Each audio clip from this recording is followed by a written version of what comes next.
stress-free, leave your cares at home. Leave your cares at home.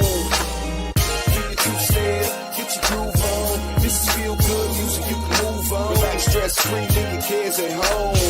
Leave your cares at home.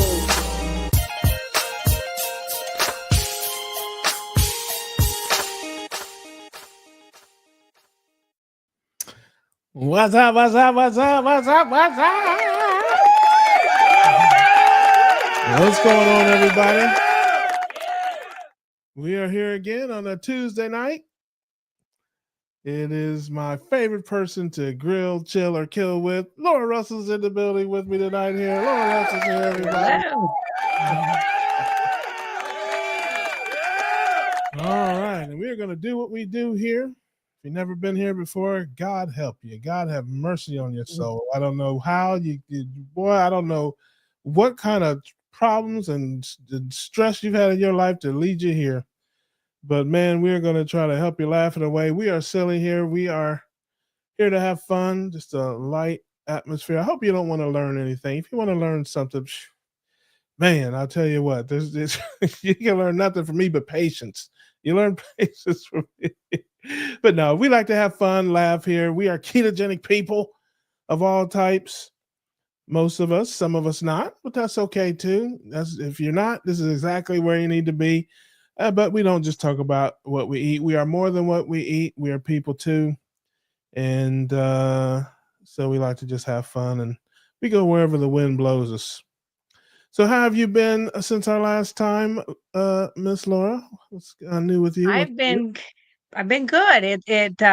We're a little warmer in Illinois this last week. The Monday before, it was 9 degrees below zero when I was going out to see patients, and I thought I was going to die because when you're going into people's homes to take care of them, not all of them are elderly, but a lot of them are, and their house is set to like 80. So it's kind of hard to dress for the cold outside because then you're going to be inside their house, doing wound care or whatever it is, and you're just sweating. Yeah. No, I understand. Well, down here it's been unseasonably cold. It's not, folks here have no idea what cold is, man. It's like 40 degrees. Folks have got mittens on and they look like they're going to build snowmen. So, it's like, man, is there a one-horse open sleigh somewhere? I mean, this dude is just like he's going on a hayride to the Winter Wonderland. But did you get snow? No, we didn't get snow. For those who don't know, I'm in Jacksonville, Florida. Laura's in Illinois, and no, it was just it was like the high was 39 one day, and the low was like 30. Yeah, which is down. It's like people are out of their minds down here when it gets like that. But it was just a couple of days, and it was 60 again. So that's good. But no snow. It's been 50 plus years, I guess, since they've had snow here, and they don't have a single snow truck, not a single snow plow, not a grain of salt or sand. So yeah, if it snows here, it is Armageddon. I'm just telling you, if it's any accumulation. Well, let's see who's in the room with us today. Our man, Quackity Quack Man, is here. Charger Mopar, Rick is here. Good to see you, brother. Courtney. Hi, y'all. First time to the keto cookout. I'm new to the keto diet. I'm excited to watch. Well, we'll ruin that for you, Courtney. Not true. Now, she said, hi, y'all. So that means she's somewhere, south of the Mason-Dixon line, which is cool. We love that. But I'm so glad you're here, Courtney. This is just a community family here. We like to have fun on Tuesday nights. There's a lot of doctors' shows. There's a lot of nutritionists, coaches, all kind of stuff. We do talk about keto stuff if people bring it up. If you have a question, by all means, you can put it in there. The community will chime in to help you. And Laura is a nurse. If you never met Laura before, she is a nurse and has been keto and carnivore for decades. I know she only looks 27, but she's got girdles older than that. So I'm just telling you. I do. Sure. Yeah. So, almost 54. Yeah, so welcome here. Welcome. You will learn something in between the ridiculousness and tomfoolery. So we're glad you're here. And of course, if you want to come join us, there's a link in the chat. Anybody wants to pop in and say, hey, you're welcome to do that. Who else? Apex, good to see you. Glad you're here. My man Jersey Tom is in the building. Hey, I appreciate he wanted to say hello, Russell. Yes, not Laura. He didn't say hi to you. He I said know. hi to Yeah. you. Totally. I saw that. No, Tom is the greatest guy in the world. He absolutely been hi to you too. See, he put hi Laura there. I just didn't get to it. I was just an afterthought, but that's okay. No, I'm kidding. I'm kidding. Well, man, it's at least you have a Russ thought. is the star. No, no, I'm not the star. I'm more like the moon. That's okay. Gotta have a moon. Yeah. Okay. Courtney says, I'm up in Wisconsin. That Monday was brutal. It was -14. And she has a question for us. That's wonderful. With being new to keto, I do track my food, but I have a hard time getting enough fat without going over on protein or just add butter. I will listen, Laura lives for this kind of stuff. Sorry. But I'm going to tell you right now, Laura, listen, I'm going to let Laura go first because, I'm a gentleman and, it's ladies first. Plus, I always have something ridiculous to say, and you should get something important before the ridiculousness. So go ahead. Yeah. So what I would recommend is you want to go slow as you are transitioning your fat up because you'll have code brown. So you don't want to end up with diarrhea. But I would recommend if you're in Wisconsin, you should be able to go to like a locker plant or a butcher and see if they have beef trimmings or ribeye fat. And you can purchase that and cut that up just small squares and put that in like freezer bags and put them in the freezer. And you can cook up like a handful of those to put alongside your meal so that you don't have to eat as much protein to get that higher fat. And then if you don't have a gallbladder, hopefully you do, but if you don't, you still can do this higher fat, but you may need to do something like ox bile for the first month or so just to get your body kind of used to it, acclimated to the little bit higher fat. Okay, your turn. Well, and speaking of ox bile, and look what we have here. Mr. Ox Bile himself. Yes. Yeah, I wasn't going to come on, but I had to clarify. I didn't realize you were on there until after I said hello to him. So that's okay. Hey, you do not have to apologize to Laura for anything on here. That's like, right. She enjoys the abuse. That's why she comes here. That's right. To be abused, really? A glutton for punishment. Absolutely. No, listen, we're me, I'm always cutting up. I'm acting up. Isn't that a country song?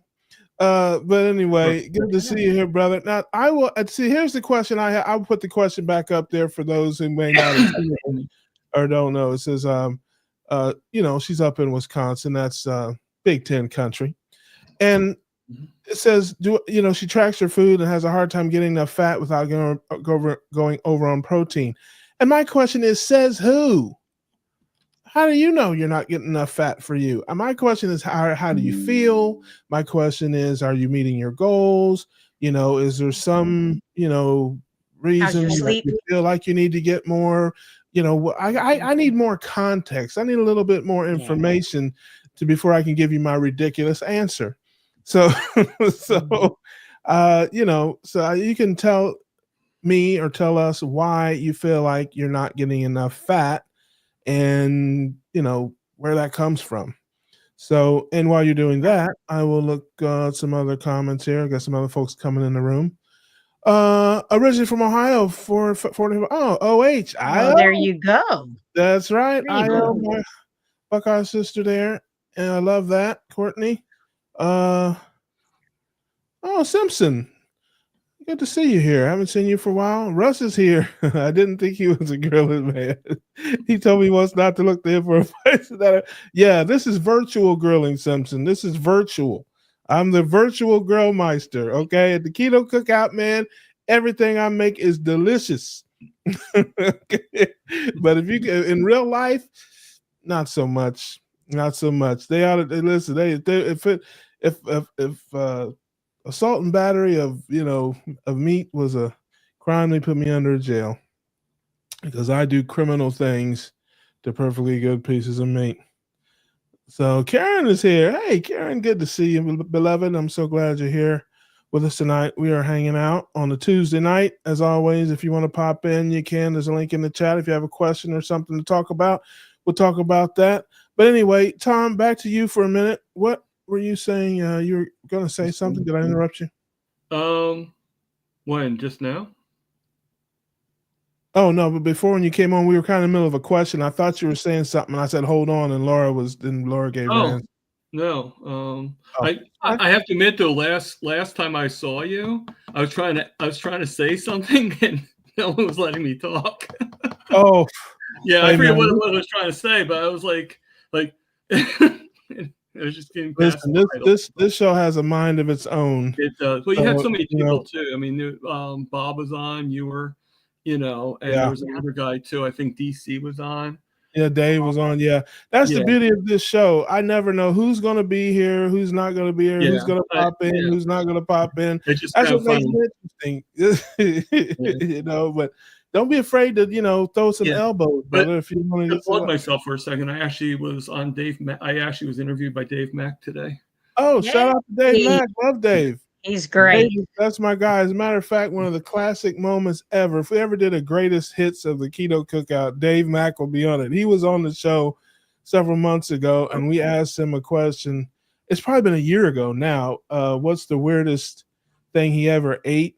And he gave an answer that shut down the show.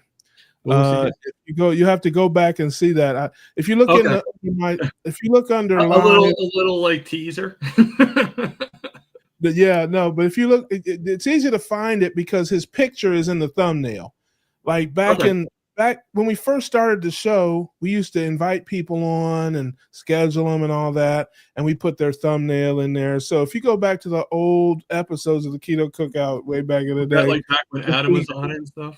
Yeah, when Adam and Ollie were on there, you'll see a picture of him in the thumbnail. If you watch that, it was a great show, but especially near the end of his time on, it was ridiculous. It shut the show down. I won't spoil it for those who may have not seen it or heard it, but it's definitely worth the watch. Yeah, it was nuts. But yeah, Dave's a good guy. I really like Dave a lot. I interviewed him too on my channel a long time ago. Great story. Great guy.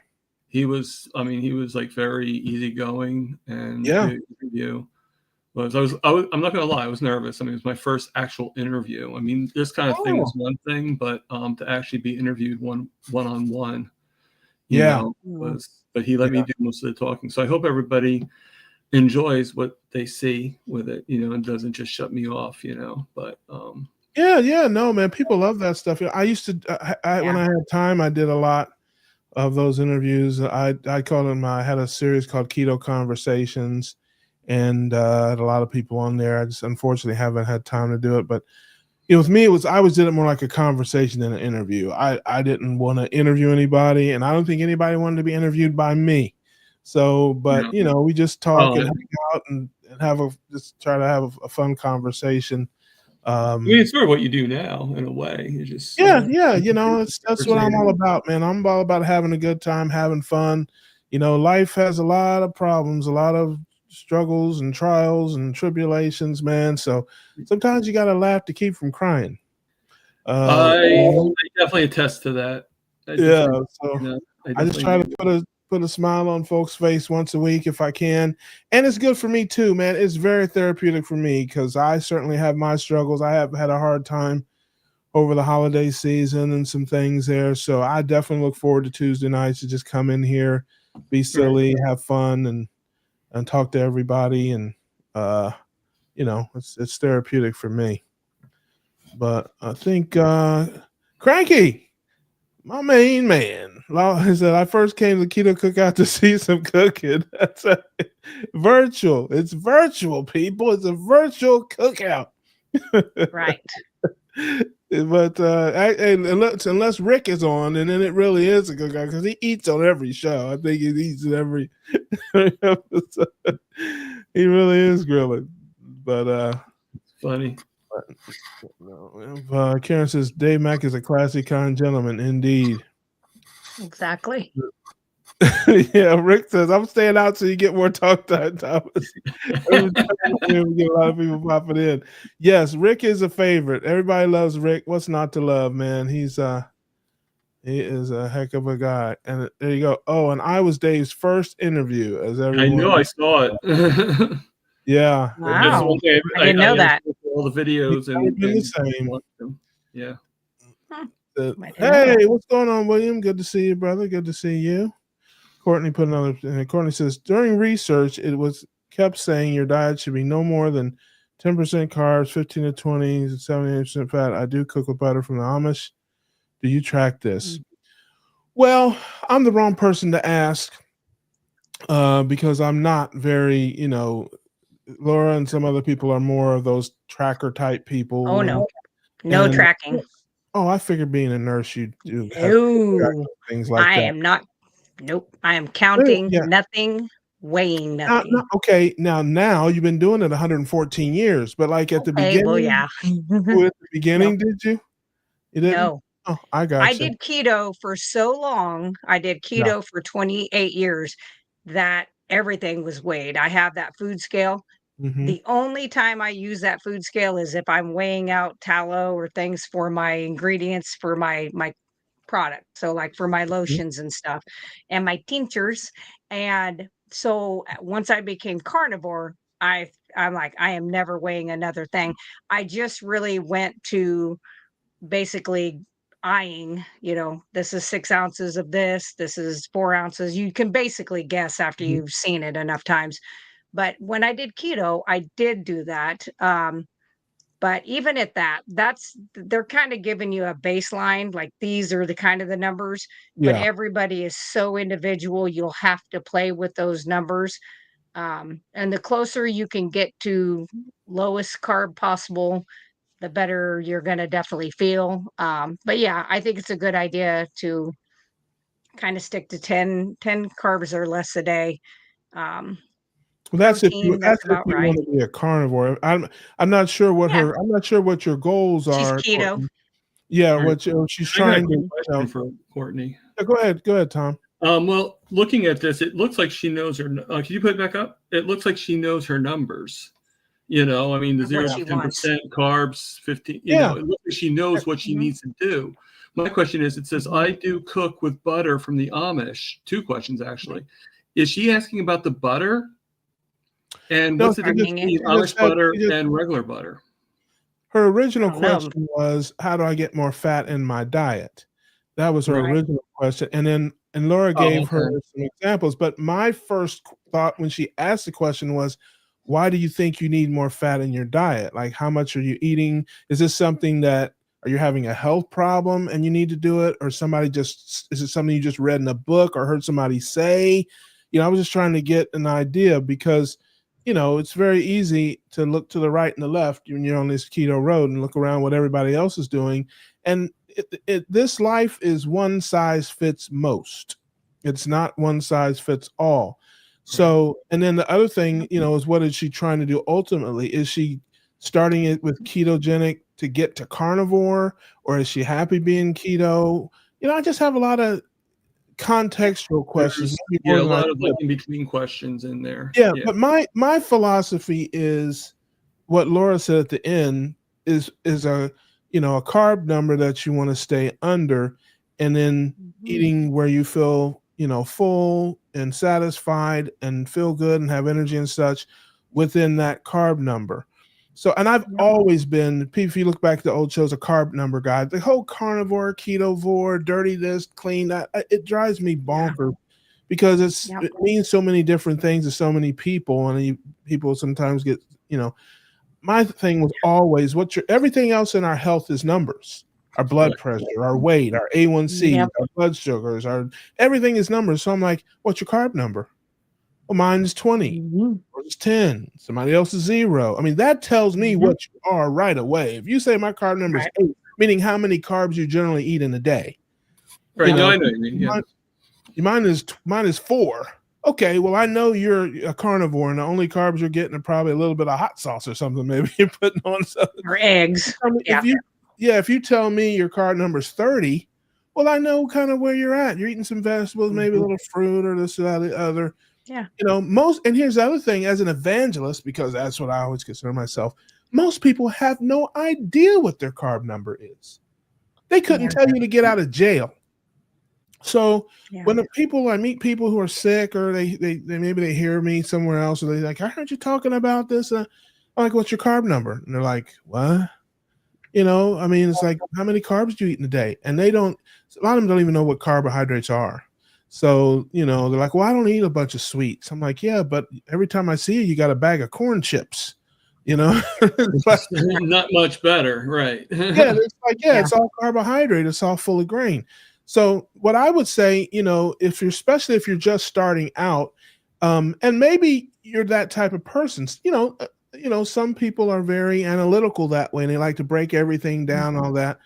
I would say if you're brand new and just starting out, biggest thing you want to do is find a carb number, definitely under 30, in my opinion. If you listen to Dr. Berry, he'll say 50, you know, or more if you are very active in that. But I think for most human beings that, you know, somewhere around 30ish or lower is where you want to be for optimum health, depending on your age, your lifestyle, all of that. And from there, you can do some experimenting, but you want to stay away from the sugars. You want to stay away from the grains. You want to stay away from seed oils and, you know, all the terrible things that you know, we talk about. But don't, in my opinion, torture yourself over percentages. Oh, I'm only getting 10% of that, or 9% of that, or 8% of that. To me, I think that's, you know, I totally agree. Maybe that after you've done it a while and you want to fine tune. But if you're brand new, don't make it tougher than it needs to be. Eat that meat, move your feet, and you know, keep your carb number, you know, under 30 for sure, but lower if you can. And you don't want to torture yourself or white knuckle yourself, because you won't stick with it if it's too hard and you're killing yourself to do it. I hear that term all the time, white knuckling. I know what it means now, but I never heard it until now, you know? Yeah. I mean, I tell people all the time, you know, to me, it's just one guy sharing his experience. And listen, I've struggled. I'm not going to act like I look like I got all the answers. Okay. I still look like the before and the before. How you have the answers by struggling, you know? Well, but I've had tremendous results, and you know, I have my own issues and my own problems, and we're judgment free here. We don't judge anybody. We're here to help and uplift and support. You know, I tell people this doesn't have to be painful, but it will be uncomfortable. There's a difference between discomfort and pain. You're going to have to do some things that you haven't done. You're going to, be a little uncomfortable with some things, but if you're literally, on the verge of quitting and, just can't do it anymore, then you need to reconsider some things, take a step back and kind of reevaluate. Well, you need to start out too. When I work with clients on my website is I'm always like, what is your why? Why did you want to go keto, ketovore, carnivore, whatever it is you're doing? Why did you want to do that? Was it for health reasons? Was it for weight? Was it for whatever the issue is? And that you need to re-look at that. Anytime you're struggling, you need to be like, this is why. The other thing is you also look who's here. She's tired of typing. She had a finger cramp. And she had a finger I was definitely tired of typing, and then I'm like, it only gives you so many letters. And I'm like tired of doing like a U, and I'm like, I look dumb, like I can't spell. No, you didn't look dumb before. You look dumb now, but now that I see you. But no, I'm just kidding. He says the same thing to me. It's okay. No, that is joke. Listen, if I don't joke around with you, I don't like you. That's how it works. Hey, it's all love. It's all love. Exactly. That's what it is here. One big family. We poke at each other, but we love each other here. But Grew anyway, up with a big Italian family, so I get it. Your heart is on the people that you love the most. So yes. Okay. So you heard me ask, I don't know, 147 questions probably in there. So you can start wherever you like if you want to kind of answer them. Let's start with the first thing is how long have you been doing this and why did you start doing it? That's what Lauren says. So I was keto for a while, but I guess it was like what they would call like dirty keto. I didn't do my homework. Junk food keto muffins. Yeah, yeah, exactly. Yeah. Like going to Starbucks, getting like the egg things and like, which isn't horrible, but it's like then you're going to McDonald's and you're asking for no bun, right? Or like things like that. But then like along the like, I don't know how I'll store this, but like my late teens, I was told like you can't have kids, your hormones are off, you're going through menopause. And then I'm 34 years old, and then like mid 20s, I got all this weight gain and everything, and I was always like pretty much underweight for a really long time, and then hormones went out of whack, and so like and then I was getting really bad back pain and inflammation. And they're like, well, now you have like arthritis in all your joints. Let's put you on 600 milligrams of gabapentin 3 times a day. And I'm just like, I can't live on this. So that's where I like really looked into like keto and cutting out the sugars and the carbs and all that stuff, because I was trying to like figure out like, okay, how can I cut down inflammation? What causes inflammation? All that stuff. And then that's where I kind of got onto keto and then carnivore. And I'm not really sure like what the end goal is, but right now I know like I need to do something. I need to change something. Now. I'm 34. Yeah. You want to get healthy. You want to be healthy. You want to live a good, healthy life. Well, that helps, gives me some now I can kind of I get it now. So what I would say, is you got to find your space. And it can be difficult because there's a lot of voices, and some people will tell you, man, just eat meat and water the rest of your life. Well, maybe you are comfortable with that. Maybe you don't feel like you can do that.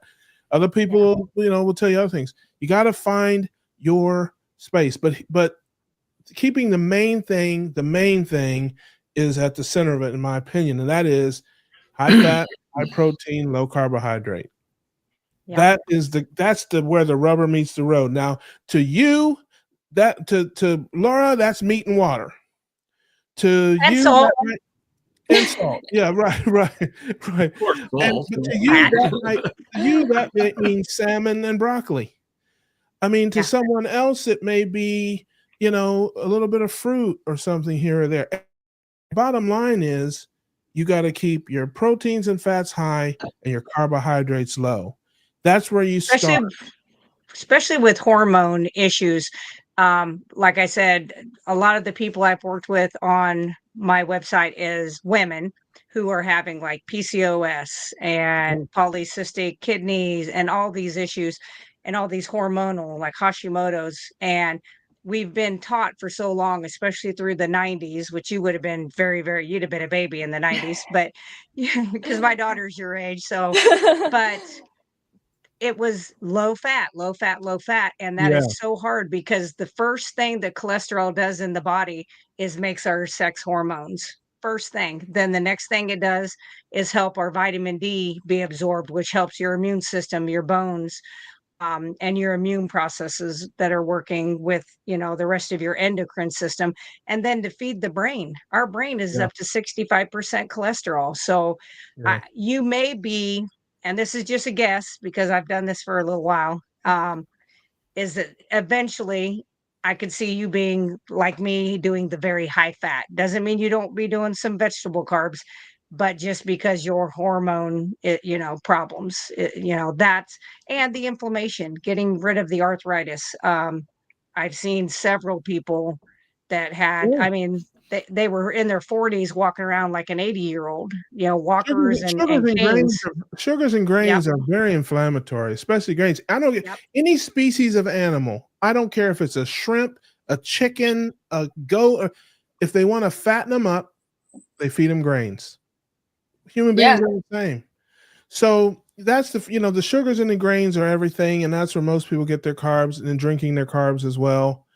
And I would just say, if you start out, fortunately you are educated enough and educated yourself enough to know what carbs are. So when you're taking them in. And if you're tracking percentages, you probably know how many you're taking in. Just work to get that number as low as you can, where you feel strong and healthy and you can do it. When I talk to people and they'll, it's funny how it works. It's an evolution. It's like it's a weird kind of thing. It's a path that everybody seems to get on. When I first meet them and they're like, well, tell me about that ketogenic thing. I hear about it and I don't know how many carbs you eat in a day. Well, I don't know.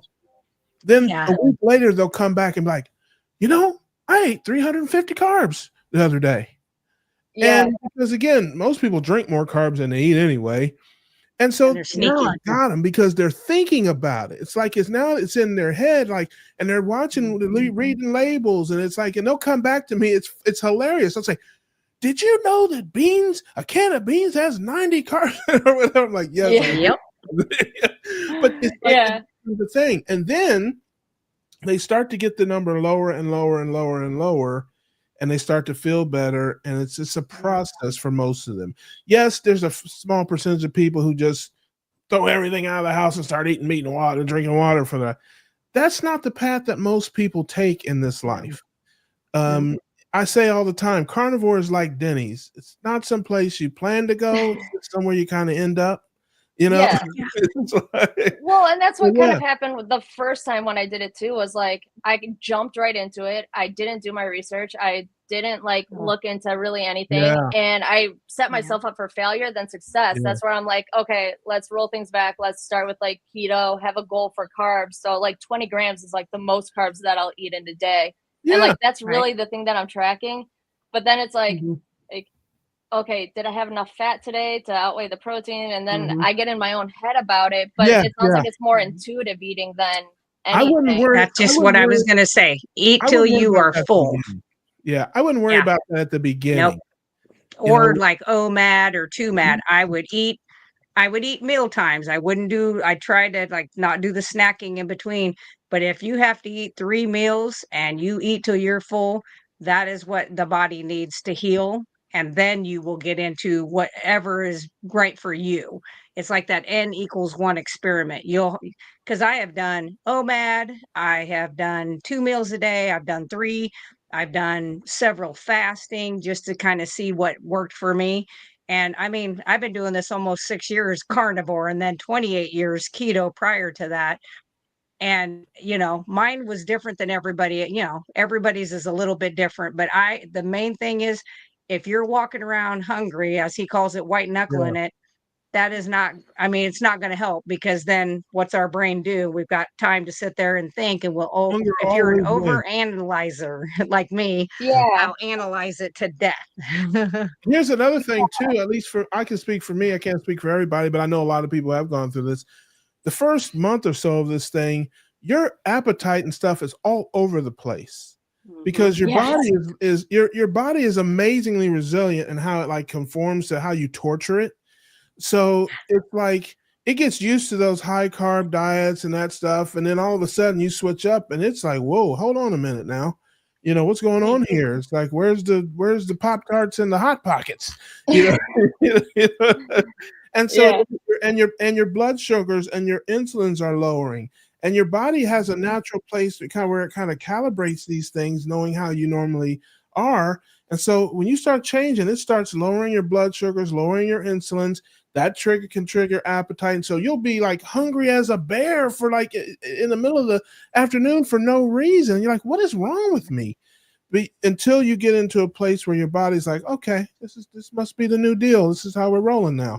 And it gets used to that. And then your appetite will disappear and different things will kind of smooth out. Let's see, we'll take a quick break and see who else is in the room here. Cat Diamond, hey Cat, good to see you. Cranky says my carb number is 2.67. I love it. Brenda's here. Hey Brenda, it's good to see you, beloved. Glad you're here. B Beasley says hello everyone. Hello to you, B. Simpson says, Russ, I used to subscribe to you, but I just checked and found I needed to be subscribed again. Yeah, I'm promising. I don't know, Simpson. That's a very good question. I don't really keep track. So I don't know, but I'm glad that you're back and glad you found us here. And I suppose it's possible. Or you just got tired of me and you just forgot, unsubscribe. You didn't want to tell me. I understand that if that's the case. A little bit of me goes a long way. And Symington John, thank you for subscribing to my channel. I just saw it. Yeah, Simpsons is the best. Here's a quick question, and then Laura, is heart disease considered a metabolic disease? Also, with doing carnivore, what are the keys reversing heart disease? Now, this is the part of the program we're not doctors where the attorneys have advised. Yeah. Hold on. Yeah. Yeah, I've got it. Legal counsel. We are not doctors. Yeah. We do not, in any way, shape, or form give legal medical advice here or legal advice. But we are just sharing our experiences and parroting things that we have learned from experts in the field, doctors and scientists and such. That is what we're doing here. So go ahead, Laura. Hit that. Yes. For the folks. So yes, heart disease is a metabolic disease unless you have a structural malformation you were born with, your heart, you have tricuspid atresia, different things that can happen. But when you talk about heart disease being like hypertension, things like that, that is a metabolic disease. And yes, ketogenic, whether you're keto, ketovore, or carnivore, can absolutely, I have seen it with many of my clients. And I was a cardiac nurse for 8 years working in the cath lab and open heart. And I can tell you the people that followed ketogenic, even because that's what I was doing when I worked down there, and I'd give them all these recipes and steps and things to do. I mean, they didn't come back having another MI. They didn't come back and have to get more blood pressure medicine. They cured themselves of having those issues once they got rid of the inflammation and got their body happy, with the right kinds of foods, putting it in there. So I do absolutely believe that. And the other thing that I know a lot of people are like, is everybody tells you not to have salt when you have heart disease. And I'm going to go out on a limb and tell you every single animal and human needs salt for every cell and cellular response in the body. But it needs to be the right kind of salt. It needs to be a mineralized salt. As to whichever brand you want to do, that is up to you. But it needs to be a mineralized salt. And that is another thing I have seen with not just my clients, but my patients that I work with as a nurse. I have seen congestive heart failure turn around just with the addition of salt, of the right kind of salt. So I would go out there and look up people, look up Ken Berry, look up Dr. Avadia. He is a cardiothoracic surgeon, and that they have great information out there. And you can come look at my channel. I talk a lot too. Absolutely. Healthy Carnivore is wonderful. She has a wonderful channel, wonderful products, Russell Brands products, all kinds of natural products, lotions and potions and tinctures. Tinctures for the females. No self-respecting heterosexual man will use anything called tincture. Okay. So, but in any event, a quick housekeeping note. We, just for folks who may not know or uninitiated, ketogenic diets are diets that get you to ketosis. And we just call it keto for short, or ketogenic. Whatever, however many carbs you can eat and be in ketosis. Ketosis is your body's natural state. It's the state you're born in. Being in ketosis, it's Wakanda for ketogenic people. So it's you want to be there. And to a quick just aside from what you're talking about with heart disease and metabolic things, as ketogenic people, we believe that virtually all chronic disease, whether it's heart disease or it's high blood pressure, diabetes, kidney disease, high blood pressure, are all a result of elevated blood sugars and elevated insulin levels. That's what causes all of it. And heart attack and stroke, the number one thing for heart attack and stroke, the number one leading cause is not cholesterol, it's not salt, it's diabetes. Yep. Diabetes is the number one a leading indicator for heart attack and stroke. Diabetes comes from what? High blood sugar and high insulin. So if you look at Dr. Berry did a wonderful video on this, and he broke it down, the top 15, I think, leading causes of heart attack and stroke. The top 4 were diabetes, smoking, obesity, and high blood pressure. Well, if you take smoking out of that, diabetes is the elevated blood sugar, the cause of the other 3. And cholesterol was actually number 12, I think, on the list after. It was crazy. They broke it all down scientifically. So that's why, what I was saying to you earlier, Courtney, is keeping the main thing is the most important. And that's keeping your blood sugars and your insulin levels as low as possible. That's the key to it. And that's a little different for everybody. Like I said, it's one size fits most. And it makes perfect sense, to be honest, because I've been like doing the research and had been shifting this lifestyle for like the last month, and I'm off the gabapentin, and I'm actually like lowering my doses of Adderall for ADHD even. I didn't realize how much that played effect too. Like I have a cup of coffee or so. I still have coffee, don't get me wrong. But it's not like I feel like I'm not having to be like, okay, I hit my max on my Adderall, like, let me go up more, because like I kept getting in that fog, but now I'm actually lowering it because I feel like I don't need it as much. That's wonderful. So, coffee's good for ADHD anyway. I mean, if you have like ADD or ADHD or OCD, I have OCD, I still, have a cup of coffee every single morning. That's kind of how I hide my iodine, because iodine is not the best tasting stuff. So that's something I put in my coffee.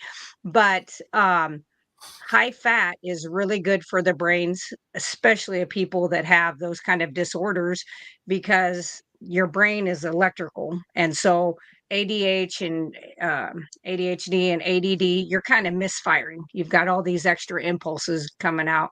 And so it kind of causes oxidative stress is another way of saying it, but it causes issues and plaques and stuff. So getting that cholesterol, which will cross the blood-brain barrier just by eating it, the triglycerides and everything will go through. That helps kind of put that coating back over what needs to be, because all of those structures have a myelin sheath, which is double layer of fat. And, you burn a hole in it, and it's sitting there misfiring constantly. So you need to be able to put something around that and fix it. And that's what the cholesterol does. So yeah, I'll be excited to see how you do. I think as you progress, you're going to see great things, and getting off of gabapentin. Hallelujah.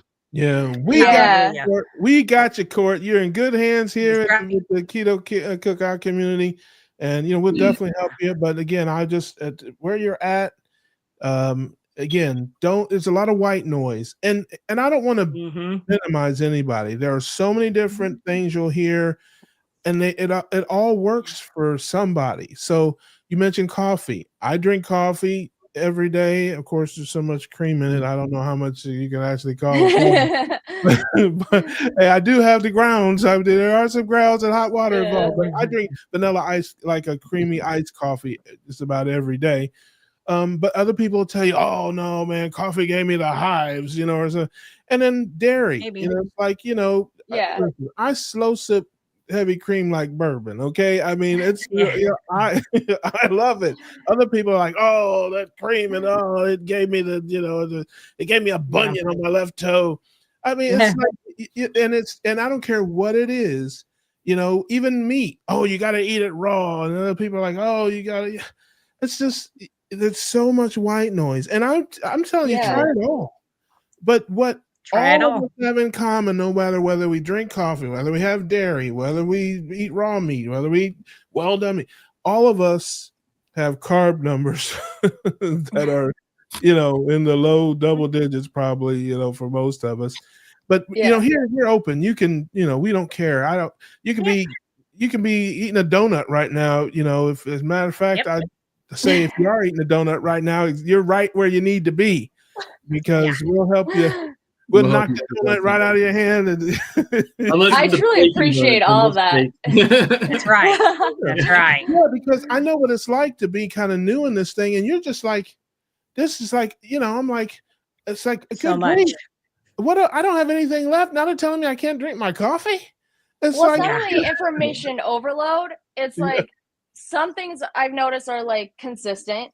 And so those are the bits of information I hold on. But then some things are just so conflicting with each other. But back to what you were saying earlier is like one thing that I noticed like with carbs, and correct me if I'm wrong here, but like carbs, my energy was up, down, up, down, up, down. Like I was having these highs and then crashes.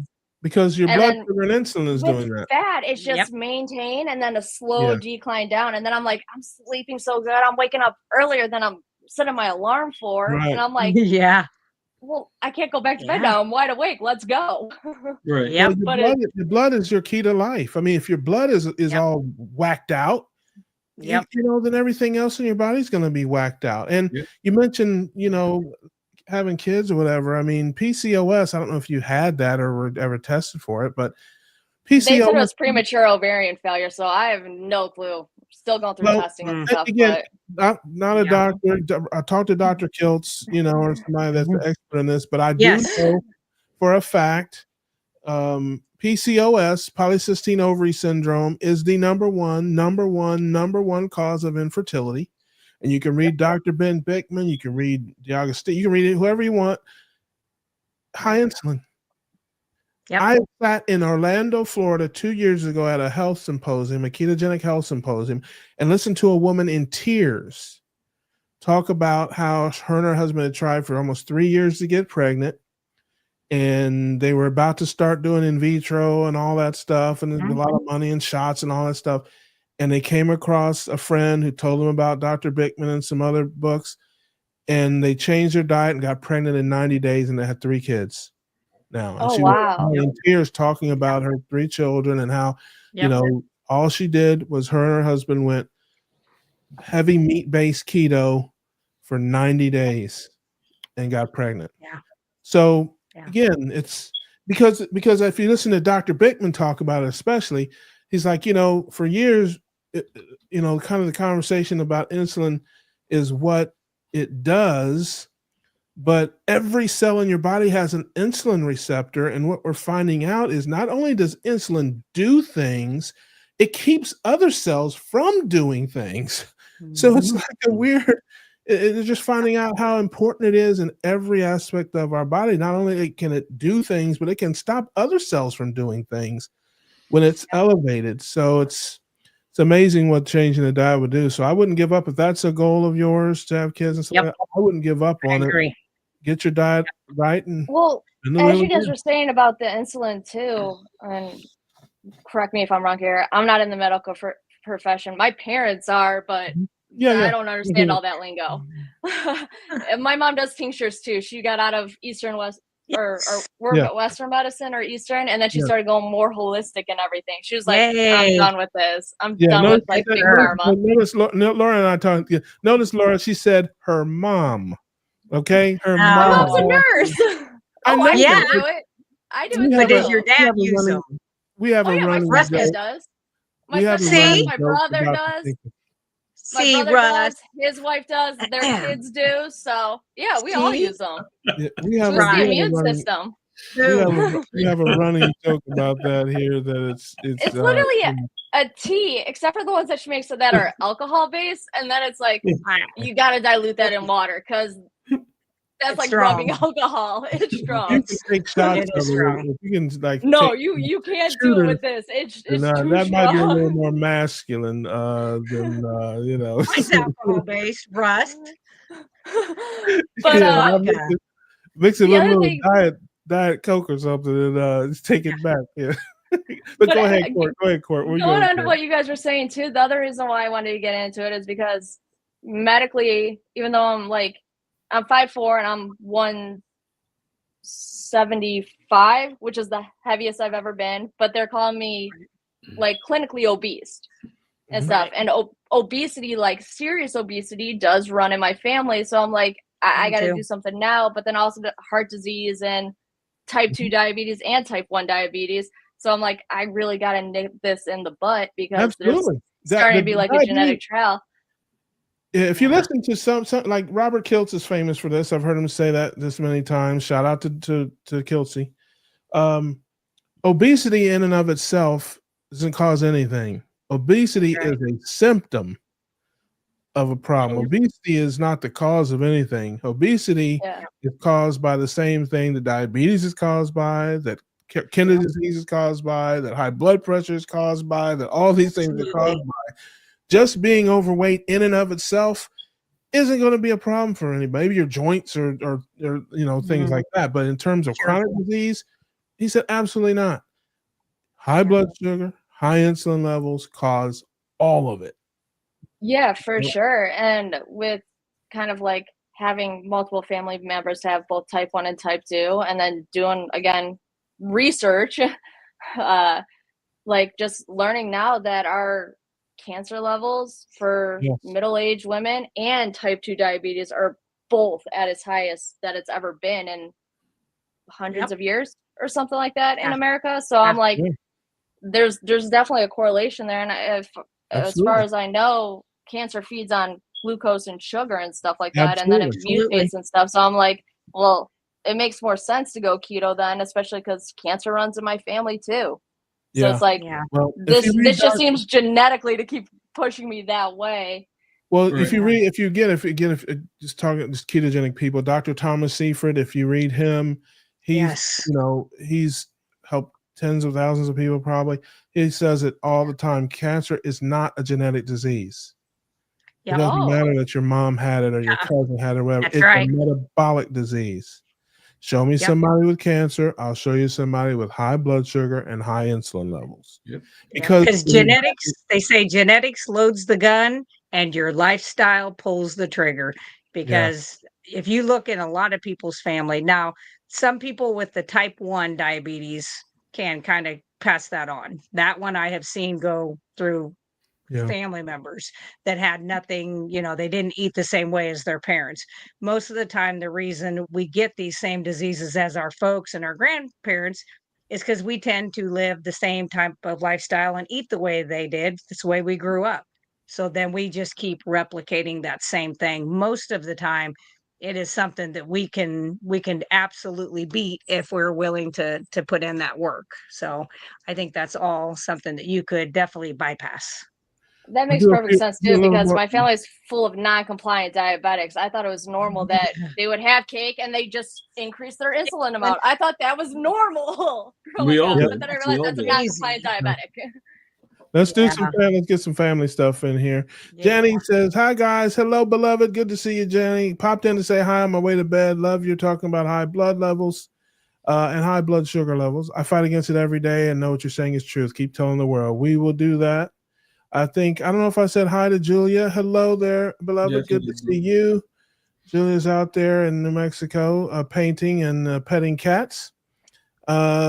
Cream is the magic elixir. Sadly, I had to give it up because of the emphysema and COPD. I got you.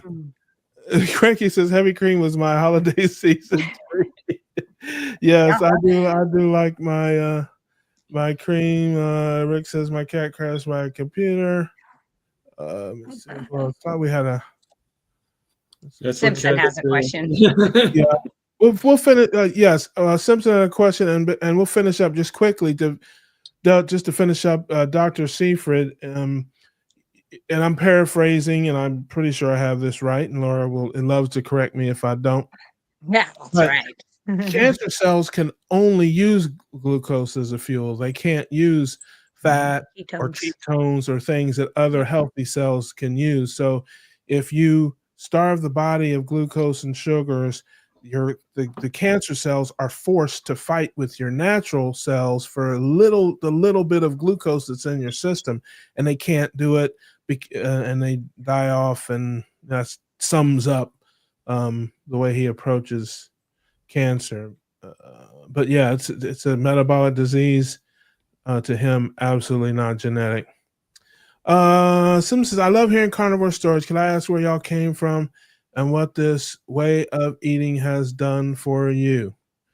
And so I'll let Tom and Laura go last, because they are probably the true carnivores, the way that the quote unquote community defines them as carnivores. I have a family full of vegetarians and vegans that will vouch for my carnivore, my bona fides. I got plenty that will vouch for me. I'm 100% carnivore, but next to somebody like Laura, you know, I got a few mushrooms and onions on my steak, so I don't qualify. Which I would if I could. Believe me, I would love to do that. I just it ain't worth the pain. I call myself. But to answer his question quickly, I call myself ketogenic.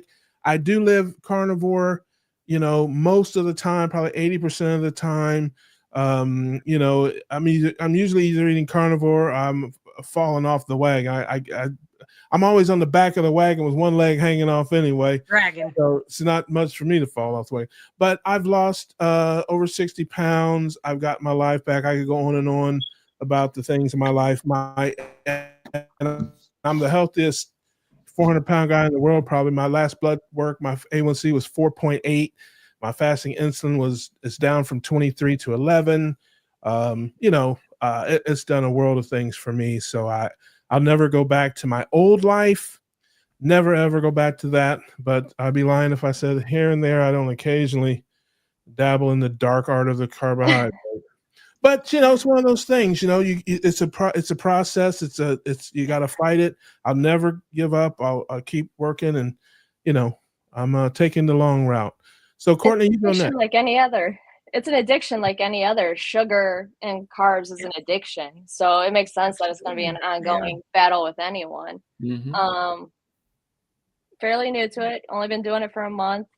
Don't know how to say where I'm from because I kind of grew up in 4 different states. But originally from Ohio, now I'm Wisconsin. Always kind of been a Midwest girl other than when I lived in Boston. But yeah, so far I've noticed that like it's just really helped with like the chronic back pain I had, and I was an equestrian for many years, so that's a lot of wear and tear and falling off of horses, getting thrown into walls, getting kicked, stuff like that. That it's like it's just really helped just bring all that down, and I don't feel like I'm constantly like shrugging my shoulders anymore or like super tight. And it's also, which I didn't expect, seems to be helping with my ADHD, which was a surprise to me. So yeah, just overall, just continuing to see good things, and I'm down 7 pounds. So good. Love it. Yeah. Love it. Wonderful. Thank you. Tom and Laura? Go ahead, Tom. Oh, okay. Well, you know my story. You know, I've been like on and off carnivore for quite a while, and it's just not until like a month ago that I actually decided to go super strict. But when I say on and off, I mean like I'll be carnivore for like 2-3 weeks, and then I'll kind of like, you know, because I don't know if you remember or not, but I actually live right above a chocolate store, so I have. So I go in there. Make it? What? Yeah. No. Do they make it there?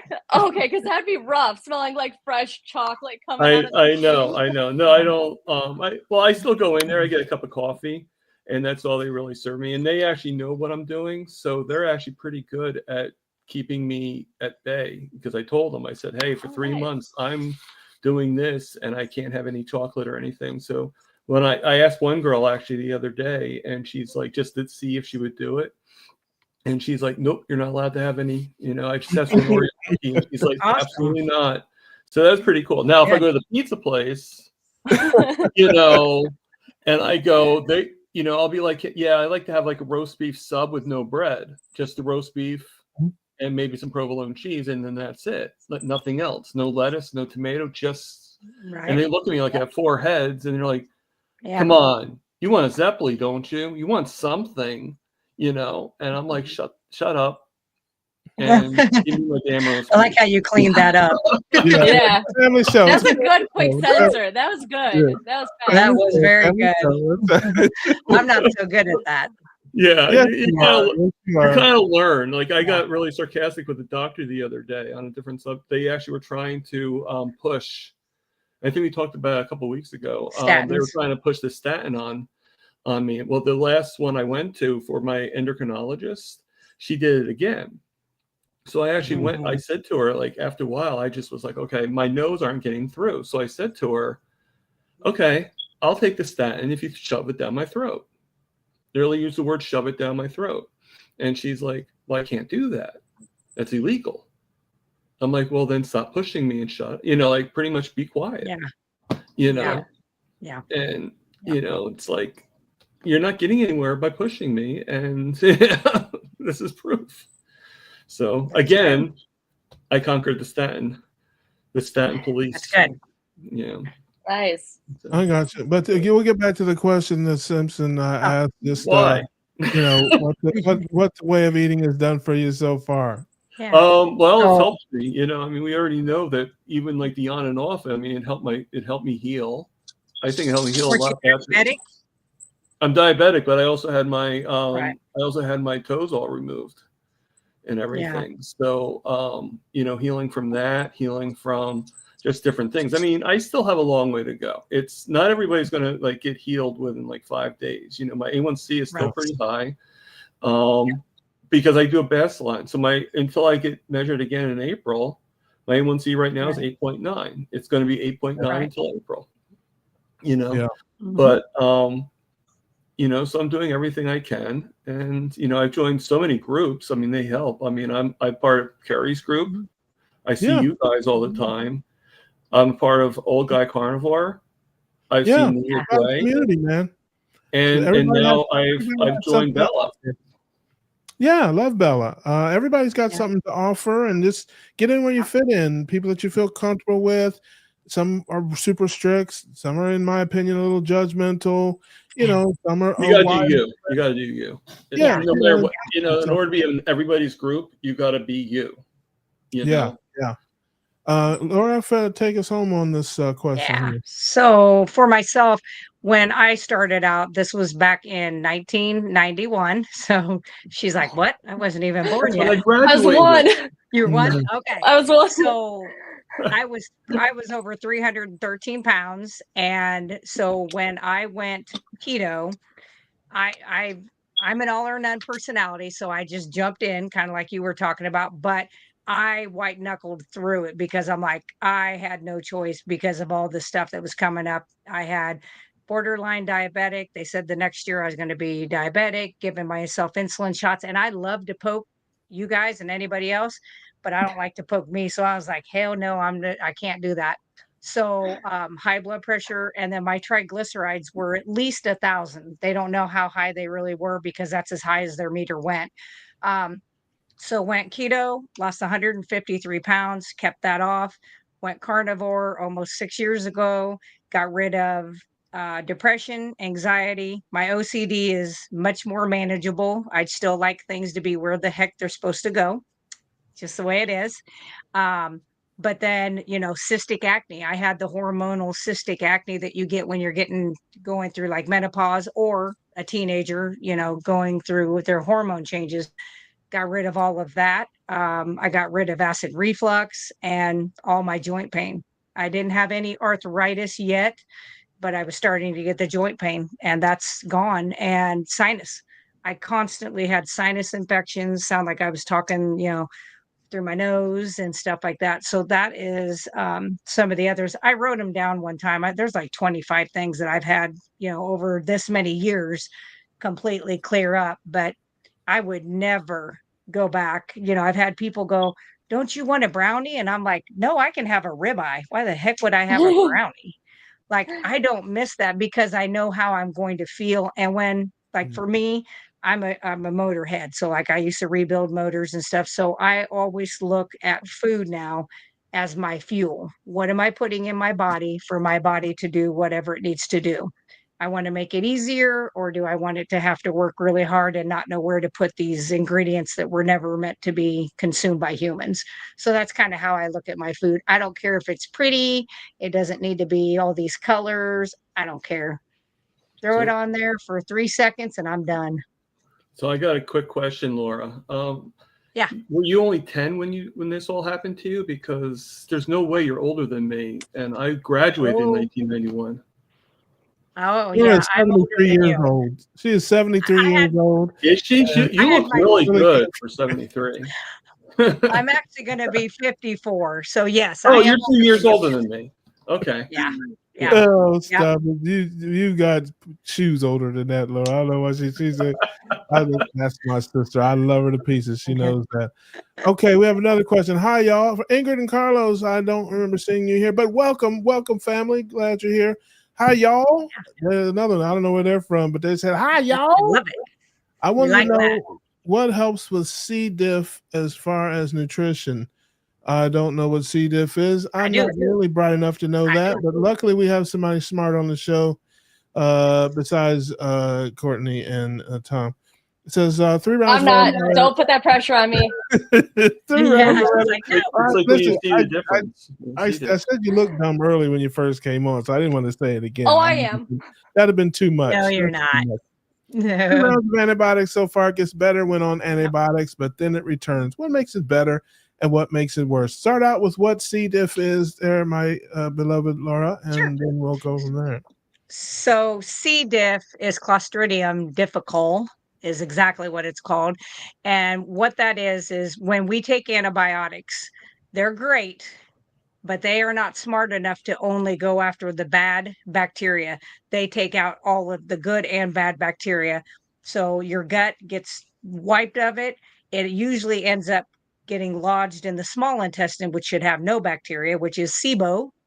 And then also the large intestine should have, and that gets wiped out. So they end up having the worst diarrhea, worst, foulest smell. It's painful. They can lose blood. It is horrible. So the way they treat this is to give you another antibiotic. This is in the medical world. This is what they do. And I'm always like, what did you just do that caused this? So what I recommend, if you're somebody that does eat vegetables, is you want to get or make fermented cabbage, like sauerkraut. If you get it where it's already been cooked, not as good. You can just take cabbage, sprinkle it with good mineral salt, let it set in a bowl, put it in a jar, put it in your fridge for 2 weeks, and it will be fermented. And you can have couple bites of that every day. You could get kimchi or kefir or make your own.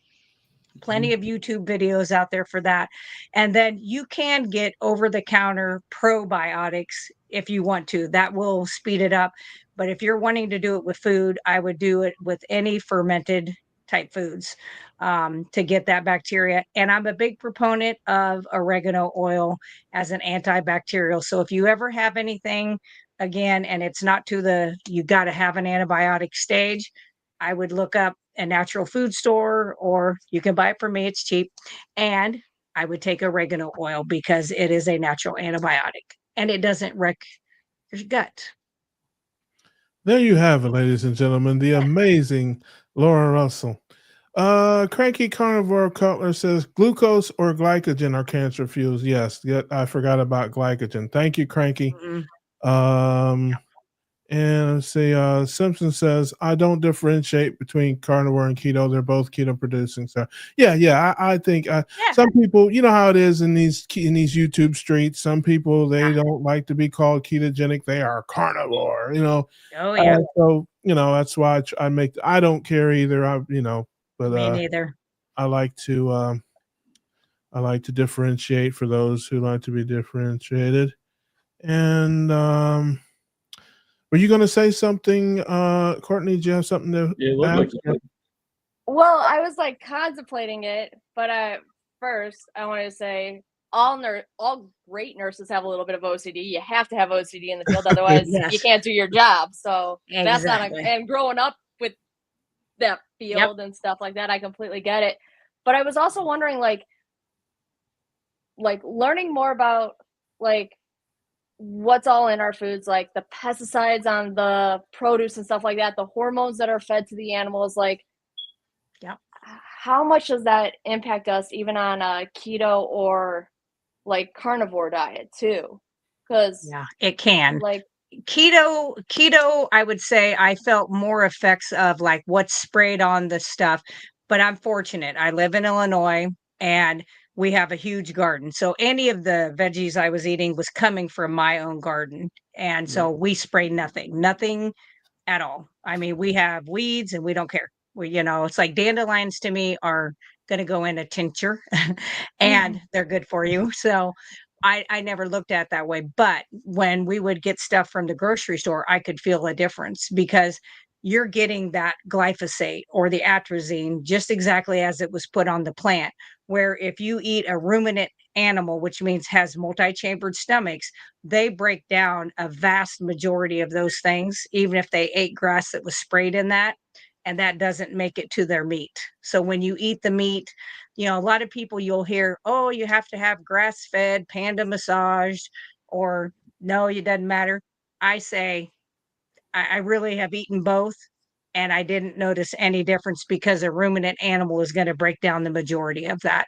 But yeah, I do think, and so many of the things, this is why I started making my own products several years ago, is even the stuff we put on our body. You think what's allowed in our food's bad, what's in products is horrible, and they're estrogen and endocrine disrupting substances. So I think all of that environmental stuff is pretty major. So I'm gonna throw out a political thing. I hope RFK Jr. gets in and does something. That's as political as I'll get. Me too.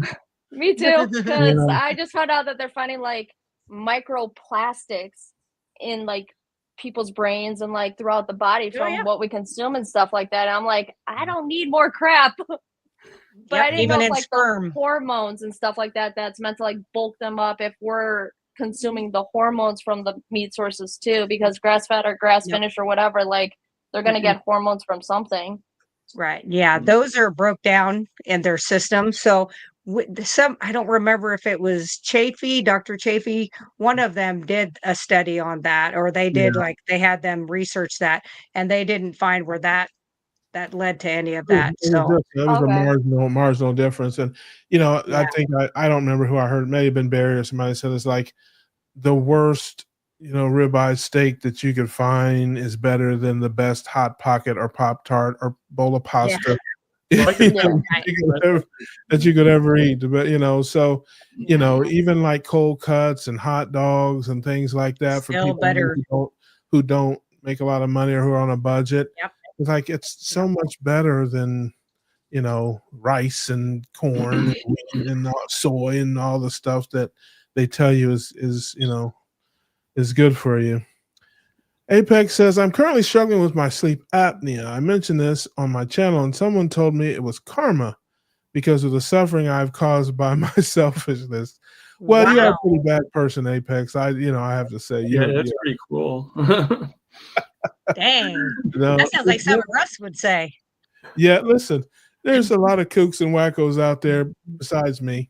And so, just ignore them. People are ridiculous. I get some trolling and stuff too. I haven't had that yet, so. Well, there's a lot of people out there. Yeah, I know I probably will eventually, but most people who are in my opinion, this is an unscientific poll. I'm just giving one goofy guy in Jacksonville's opinion. Most people who are vegan or vegetarian, they got mental problems. They ain't getting enough cholesterol and fat in their diet. Yeah. And B, they're not vegetarian or vegan for health reasons.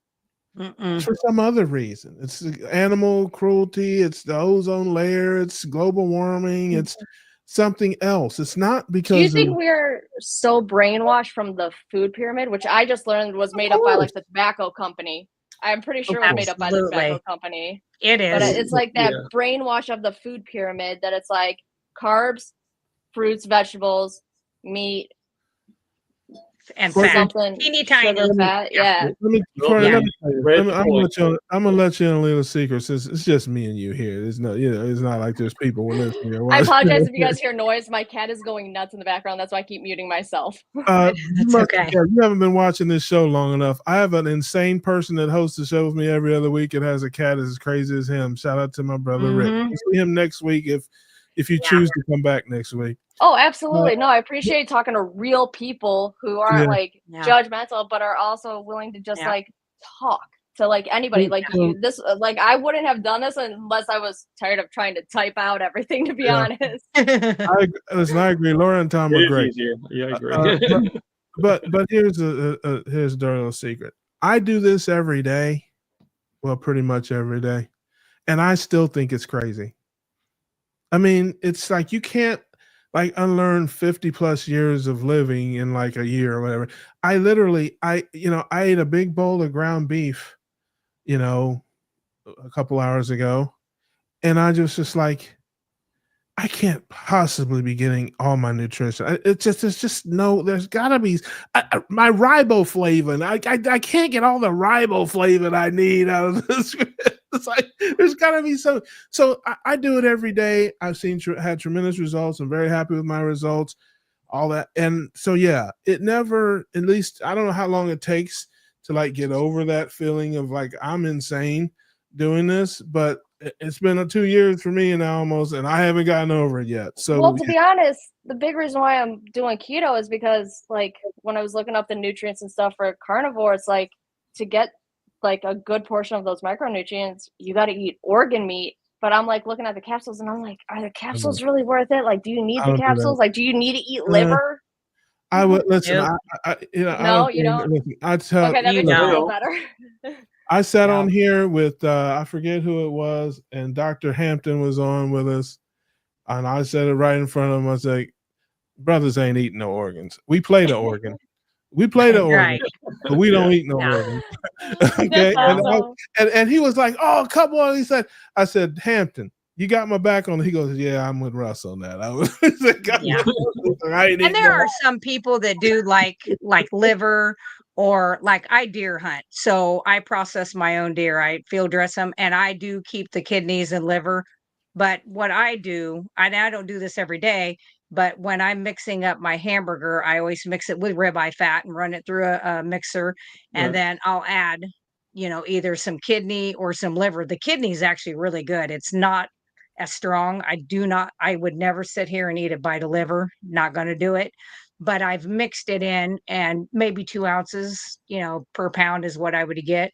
And that wasn't too bad, but you can get hypervitamin A from too much of the liver. And if we're thinking about, somebody like ground it up and something that slipped it to me, maybe I might, but to just you wouldn't know it was in there.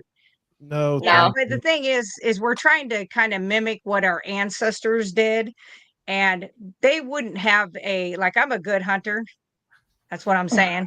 And there are times that I don't get a deer every single time I go out there too. And that's the same thing it would have been back then, is they wouldn't have had the option to eat liver and everything like that every single day. So I've had people go, I take liver capsules every day. And I'm like, well, wait for your hair to start falling out, because that's going to be too much vitamin A. So you can get everything you need from what you're doing. You do not have to add those in, I promise you. Yeah, I mean, our ancestors pooped outside and bathed in rivers and wiped themselves with leaves. Okay, some of us. Hey, I may have done that a few times. I've done that camping. I'm not gonna lie. Yeah, exactly. Some of us you just have gotta moved do on it. from that, and no, thank you. But I was thinking about it because, like, I've always fed my animals like a fresh food, raw diet, and they get like the organ meat and like the meat and the bones and all that stuff. And I was thinking for myself, I'm like, they're getting benefits from the organ meat, but I don't know if I'm supposed to be consuming that too, or if it's supplemental, like a one-off type thing. Yeah. Yeah. I gotcha. Simpson says, great stories. Thanks for sharing. That's what we're here with. Oh, Rick says, my cat has been cuddled up to me since I put the computer back together. Yeah. Rick says, I make sauerkraut. He's stalking you out. That's why. Awesome. I didn't know he made sauerkraut. Is that true? Rick makes sauerkraut? Rick is very generous with other people with his fruits and vegetables. He won't eat it, but he has coconuts. He gives them away to people, and he's talked about it many times on the show. Awesome. I think one time he made a vegetable stew for one of his friends or something that was eating standard American diet. He's like, man, you got. I don't know if I can do that. Off of that stuff. Carnivore Journey. I love making. Glad you are here, beloved. I've not seen you here before.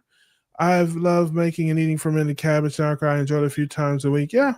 I can, I throw it on a hot dog or something like that. I wouldn't just eat it out of the jar, but I don't. It's just if you had C. diff, you would.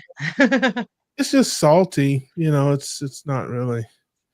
Yeah. It says Rick says sauerkraut goes well with heart attack burgers. There you go. Ingrid and Carlos says, thank you, Laura. What foods should be avoided with C. diff, if any? I'm going to say great fruits, grains, and vegetables. I'm just kidding. Yep, sugar. Yeah, sugar and carbohydrates.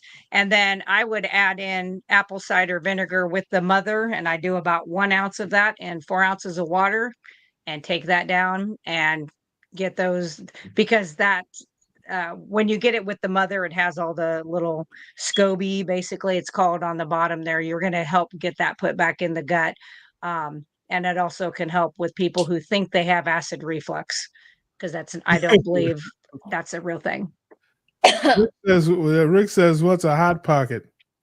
Yeah, but yeah, when you have a cigarette lighter in red long, you put it in your pocket. No, hot pocket is it's a product. If he was here, he would give us the gas face. Okay, he give us one of those gas faces, because that's how he rolls. It's basically a burrito, except it doesn't have Mexican. It's like cheese and pepperoni or something like that. Maybe like a calzone. Yeah, like a calzone, but it's really cheaply made, and that fits into like a sleeve that has like the tin, and then you put it in like the microwave. Microwave. Never hot. It's never hot. It's like hot pockets. Yes, exactly. It says vegans are all nutty. You definitely become friends with the porcelain crown. Yes. Yeah. Rick says love liver. Yeah, probably. I can see you out there eating duck livers. That's and iguana. I'll bet you their livers are this big in those little iguanas. Does an iguana have livers? If they do, he's definitely they do. Right? So he's probably making up a batch of iguana liver stew, iguana and duck liver stew right now. He's in there or frying it. Did you guys see the picture I made for Rick? Nice. Oh, that's awesome. That is good. It's a duck riding iguana. So. I cannot draw. That's pretty awesome. It's a calzone. CALZONE. He's never been to an Italian restaurant. He has been to a Brazilian restaurant though. And yes, he has. He ate him out of house, home, garage. They were like, "Get him out of here." Yeah, he ate him out of the backyard, the front yard, the patio. He'd still be in there right now if I had to pull him out of there. Laura, I've been diagnosed with acid reflux. What is it? It's painful. That's what it is. It is painful. What it actually is 99% of people who are diagnosed with acid reflux, it's actually the opposite. It's not that you have too much acid and that you need pills to drop it down. What you need to do is get the good acid and get that back into the body. What happens is most people get even just a mild gastroparesis, where the food sits in the stomach and doesn't get digested. And when that happens, it's real heavy and gets down to the bottom, which forces the acid to come right up on top. And then, of course, it's going to come up. Most of the time, that is because you're already got it. You are taking things like antacids. Like my mom was taking 2 bottles of Tums a week and jacking with their insulin or their acid. So I have had tons of people that were on like Prilosec and omeprazole, 2 or 3 of them. Yeah. And I'm like, get on the apple cider vinegar. And that came from a gastroenterologist that I worked with years ago for myself. And that's what he had me do. And at first I was like, are you crazy? I'm going to put acid down my throat that I am. And he said, you're not making enough. And we've shut off all your pumps and you're not breaking down your food. So nothing was getting broke down. So I was deficient in vitamins. My hair was breaking and my stomach hurt. And I ended up with an ulcer, even though my pumps were shut off. And he was the one that told me to do that. And I did that for years. And occasionally, like I've had to take an antibiotic one time in like the last 6 years. And I immediately had that acid feeling like that. And I was like, nope, time to get the apple cider vinegar on board. So that's what I would recommend. And if you don't have to do it straight, because you got to be careful of your teeth, then you can put it in like 4 ounces of water and take a cap or 2 full in that every single day, and it will get there. Quick question. I actually, unfortunately, it's the one thing I'm still on. I don't take it as much as I used to, but the omeprazole. I actually, I was taking it for like 4 or 5 years, and the doctor, every time I asked them if I could wean off it, they oh no, you can be on it for some more. Don't worry about it. It's okay. And I wasn't asking permission to stay on it. I was asking so no one would help me. They kept on kind of like going around it. So I actually weaned off myself. So now I'm taking it like every 3-4 days, depending on how much I'm, you just, for me, it's just instant relief. I don't think it's good for me, but it's just when I'm sleeping, I can't. Well, it blocks acetylcholine. So the way it works is it also blocks acetylcholine, that's not a bad thing necessarily to block in the stomach for a short time, but omeprazole crosses the blood-brain barrier and it blocks acetylcholine, which is a neurotransmitter in the brain, which is why I've never taken care of an Alzheimer's or dementia patient who wasn't on combination statin and an omeprazole. Every one of them over 22 years. They have been on both. And I'm like, and they're supposed to be very short term. You really should never take something like that over 2 weeks, the omeprazole style medicines, 2 to 3 weeks at the most. And then, because you're not really figuring out what's the problem, you're treating a symptom. So you're just going to be managed instead of cured. So I would just really do the apple cider vinegar. And like they said, that betaine hydrochloride is another thing that you can get and take as well. And that may be something. Yep. I mean, but I would really do that. Cheaper, but yeah, I mean, I would. Yeah. I would think that the mother is a lot cheaper than I would think than the other. But I was going to read this, but Laura kind of did, and I'm going to ask a question that I'm pretty sure is dumb, because I know the guy is going to ask it pretty well. But I really do want to know. When I was a kid, and even now, when I would have indigestion or things of that nature, my grandmother used to always say, drink some club soda. Yep. And I drink club soda anyway because I just like it. I do too. I don't really get sick to my stomach very often, very rarely. But if I get off the beaten path, let's say if I have a really, something traumatic in my life and I end up with something that causes me some indigestion, whatever, I do drink club soda. It helps a lot. Now it's because the gas brings it up. Right, it helps you. I was going to say, is there something in it that neutralizes stomach acid or something? Well, it's just that it gets in there, and I don't know if you even know this, but a lot of times you'll end up burping a little bit later, and you may not even know. But that's getting rid of that pressure that's built up in the stomach, which then also is what makes the acid come up, is because you've got all that pressure inside that stomach. So that can help with that. You also can take, this is not tasty, but you actually can take, if you have aluminum-free baking soda, you can put a teaspoon of that in a glass of water, stir it up, and drink it. Not the best, but I have absolutely used that before in the nursing home. So that's another way to do it too. Neutralize that. It surprises me how many digestive issues people have. I have to say, you're right, Rick, that that's probably the number one thing for me in my experience in this way of eating, because I wasn't a sickly person. I never spent a night in the hospital. I never, I just was heavy. And so I didn't have any of the problems. I mean, I hear people talk about all the problems I had. It's crazy. But I did have, I guess, what you would call some gastrointestinal issues, but I thought they were normal. I mean, everybody has Tums and Pepto-Bismol in their medicine cabinet. I mean, who doesn't have gas? I come from a farting family. I mean, even the dog farts. I mean, it's not anymore. It's just, I thought that was normal. I didn't understand that until I started living this life. And it's like, I kind of miss passing gas every now. I know it. I can't get my husband, darn it. Yeah, farting is kind of fun sometimes, But that's the one thing it just totally went away. No more gas, no more any of that kind of stuff. The bowel movement, same kind of thing. I mean, with the wind. I went from going 3 times a day to 3 times a week, and I'm just like, what? Yeah. I mean, it was nuts to me. And I guess when I look back, I guess I did have gastrointestinal problems. I didn't. Yep. Just used to it. Yeah, I thought it was perfectly normal. So. Yeah, that's well, and you grew up with a lot of vegans, so they're absolutely going to have that. No, There's that song about beans. I'm some. just saying. No, my family, we ate meat my whole life. Yeah. I mean, there were people in our everybody. church I thought your dad's not a vegetarian. Heck no.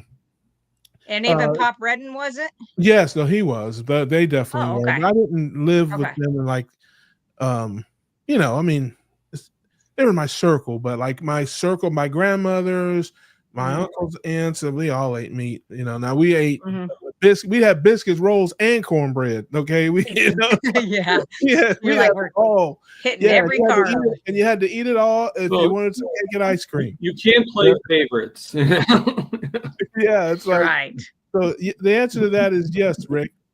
But yeah, so yeah, it was just normal. Everybody had gas and stuff like that, and so I never thought anything of it. But yeah, going to the bathroom like 3 times a week instead of 3 times a day, that's a game changer. And it's just like it's normal. It's I don't know how to describe it. It's funny. It's this is gonna sound crazy too, but where I grew up in the sticks of Ohio, our neighbors across the road from us didn't have indoor plumbing. This was in the 70s. They had an outhouse and they had a well in their living room, like an old school, hand pumping well in their living room. It pumped their water, and then they had an outhouse, and it was like 10 or 15 feet away from the house. I mean, in the dead of winter, they're coming out going.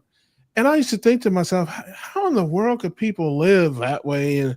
And now I kind of understand a little bit because they didn't eat like we eat. They didn't go to the bathroom as much as we go to the bathroom. It's like I can maybe survive going to the outhouse 3 times a week. Yeah, I mean the Amish do it. Yeah, Amish do it. So that is nuts to me. But I grew up in the sticks of Ohio too, so I'm dying to know where in Ohio.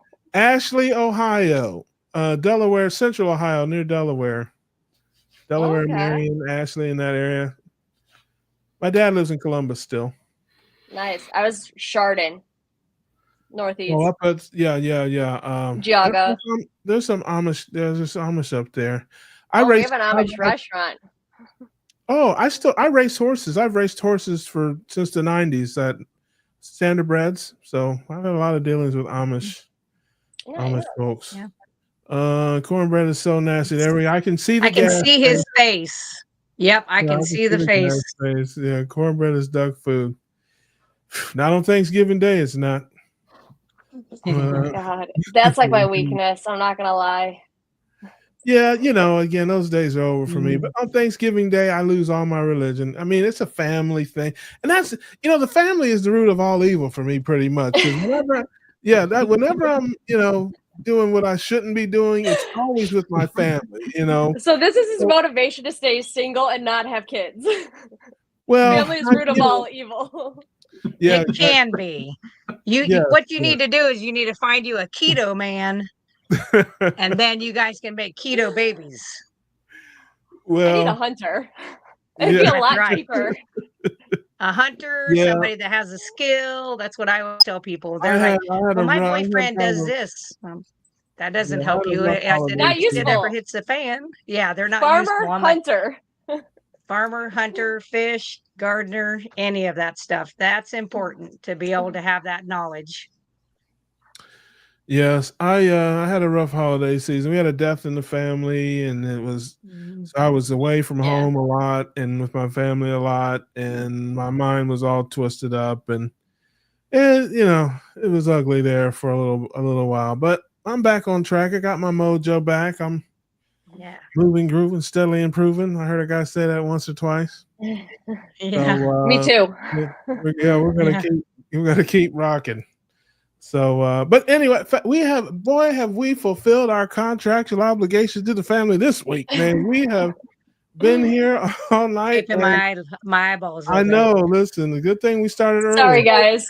No, you're fine. No, you're fine. We're just joking around. But I want to thank everybody for being here with us tonight. Love hanging out with you guys on Tuesdays. We'll be back here next Tuesday. Now, I promise you, folks. Now, this was actually a very informative show. Because we have the great Laura Russell here. Check her out, Healthy Carnivore. Buy her stuff, Russell Brands, all that. I adore my sister. She knows this.